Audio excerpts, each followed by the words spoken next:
Joseph Stalin is probably one of the most controversial figures in history. His rule brought pain, suffering, and repression of individual freedom, but it was also a catalyst for the rise of the Soviet Union as a global superpower that rivaled the influence of the United States. Joseph Vissarionovich Stalin was born to a violent alcoholic shoemaker and a seamstress on December 18, 1878 in Gori, Georgia. At around 9 years old, Stalin attended the Gori Church School, studying theology, church history, and Latin. Almost immediately after his graduation, he enrolled in one of the most prestigious but extremely strict Orthodox seminaries in Tiflis.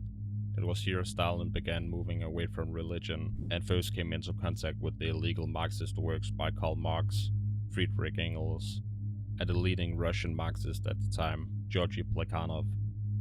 Leading up to the Russian Revolution, Stalin played a big part in distributing propaganda, organizing strikes, and raising funds through robberies, like the Tiflis bank robbery. He was arrested and exiled a lot, but always found a way to escape and continue his work as a revolutionary.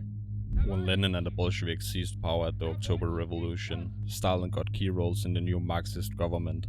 Some of his first responsibilities focused on internal party organization and the collectivization, the integration of non-Russian nationalities in the respective Soviet republics.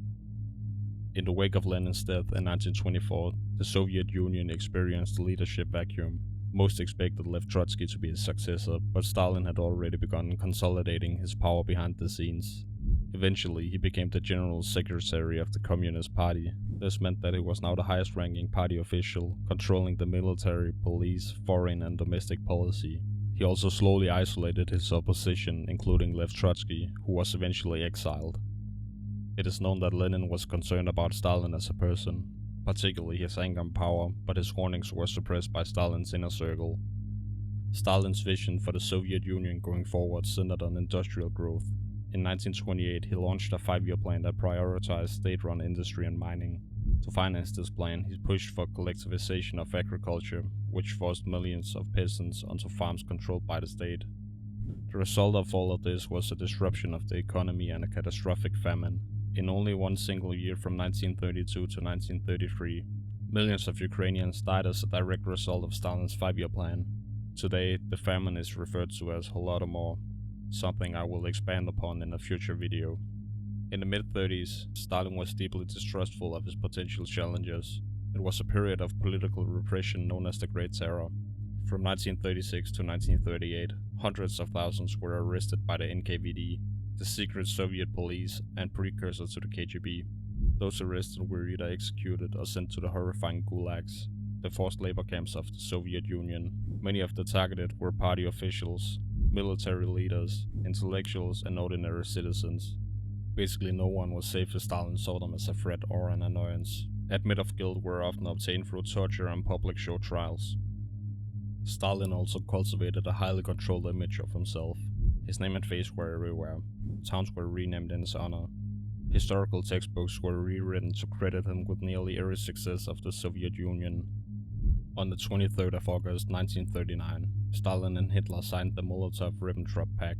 This was a non-aggression agreement that entailed, among other things, not attacking each other. However, Hitler launched Operation Barbarossa. Over 4.5 million Axis soldiers invaded the Soviet Union. The invasion caught Stalin off guard, but the Soviet forces halted the German advance in a brutal months-long siege.